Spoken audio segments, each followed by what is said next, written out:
What's going on, everyone? Hopefully, everyone's doing well.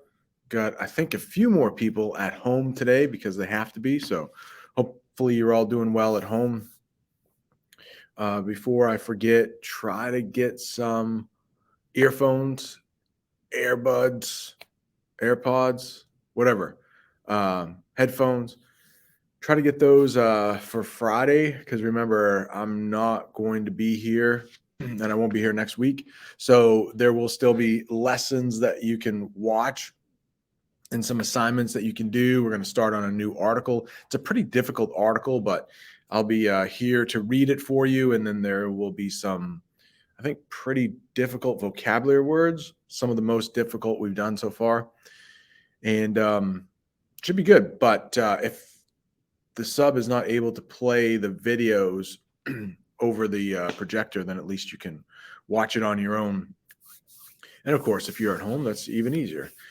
All right, so today, the body of the essay, 3 paragraphs. So what I want to do is share 2 that I have with you that I've done. So by now, hopefully you have that thesis statement, that all-important thesis statement. So it's going to help you organize the body of your paragraph. And then hopefully you have your hook and then the rest of the intro. So now moving on to the body. Let's take a look at mine. Like I said, I got 2 out of the 3 paragraphs done. I have read this over once.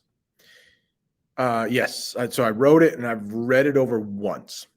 Now, the second time I read it over, what I did was I highlighted the text that I wanted to edit. And here's a trick that you can do is just change the font.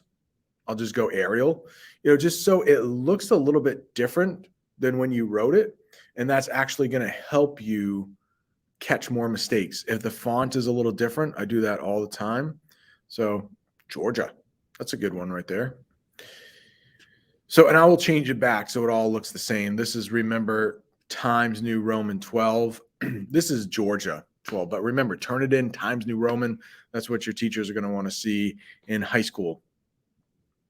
So this first paragraph here is explaining one intelligence that I'm good at. This one is one that I'm not so good at. And remember the last one, because look at this is exactly, here's my thesis statement.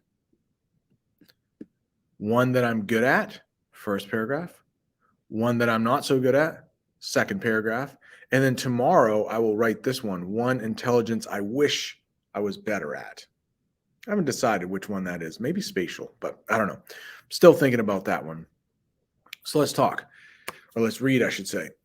One of the 9 intelligences I feel I am good at is the one called linguistic intelligence. Writers, readers, and speakers have high intelligence when it comes to linguistics. And I suggest that all of you write a sentence or 2 that explains the intelligence.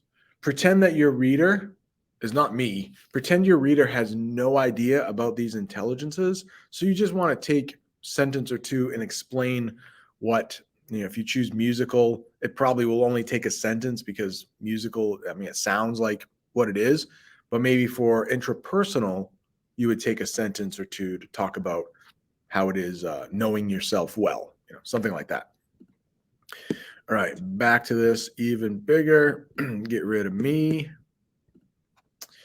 Since I've been teaching English for over 20 years, I've figured that should count for something. But even as a kid, I was always in the highest reading group in school. You know what? As I'm reading this back over, this seems like a bit of a run-on sentence. So what I can easily do, excuse me, as I cough, I think I'm getting a bit of a cold. What I can easily do is take this comma, make it a period, and then start a sentence with but. Now, you might have had some elementary teachers say, hey, you can't start a sentence with but. Well, I just did, and you can, as long as you have a comma right before the subject. Whatever is doing the action in the sentence, I was always in the highest reading group in school.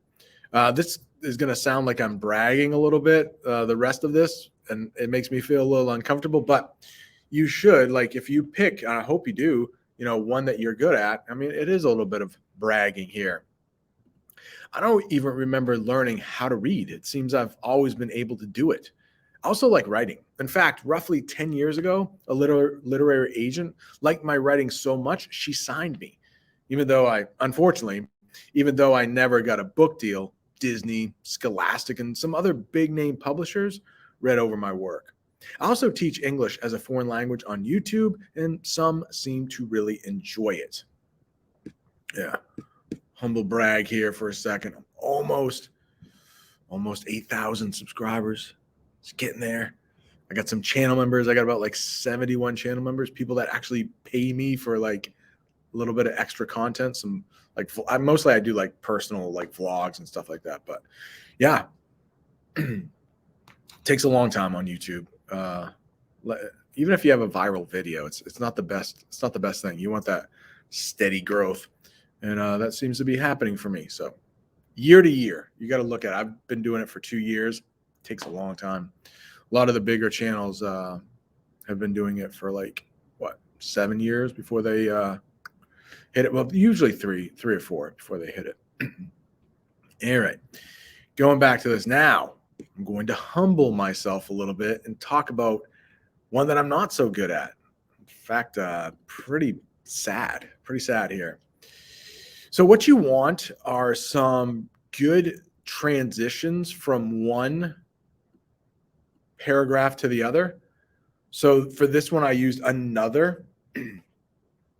Let's look down here. I got some. You could use next. You could use then, finally, after, just whatever one fits best with the sentence you're going to start your paragraph off with. And if you do ever start with one of these transitions, make sure you have a comma after that transition, okay? All right, back to this. Another of the intelligences that I am not good at is the one called logical mathematical. This is a total weak spot for me. In school, I was only ever good enough to squeak by with C's and B's when it came to math. For some reason, my brain doesn't do well when there is only one answer. I think it enjoys a little more creativity when it comes to solving problems. In college, I took the bare minimum number of math courses, 2. Since then, I really haven't thought about math. I was able to help my own children with their math homework up until about the 6th grade. After that, it's all been sort of a blur. Thankfully, they can ask their mom for help. All right, so reading over this a third time, I'm just going to make a little note to myself and maybe explain the mathematical. Even though this one probably doesn't need a whole lot of explanation, and I do sort of explain it here, but it is something that I want to probably look at because I think I could make it just a little bit maybe like more succinct, like have a little bit more explanation there. But I'll see. That's the good thing about writing, and that's the good thing about starting something early. I mean, these things are not, remember, they're not due until next week. So it's going to give you some time to let the writing rest. You can look at it again with fresh eyes. Maybe ask a parent or guardian to look it over. Maybe ask someone in class, hey, can you just read this? And it's always difficult to have someone read your writing. It's super uncomfortable, but I know it's awful. I cringed, even though I was pretty decent in school with the writing. I mean, I was always a stronger reader, but just having someone read over your writing, that's your peer, somebody your same age, it's awkward. But of course, I don't mind reading them over either.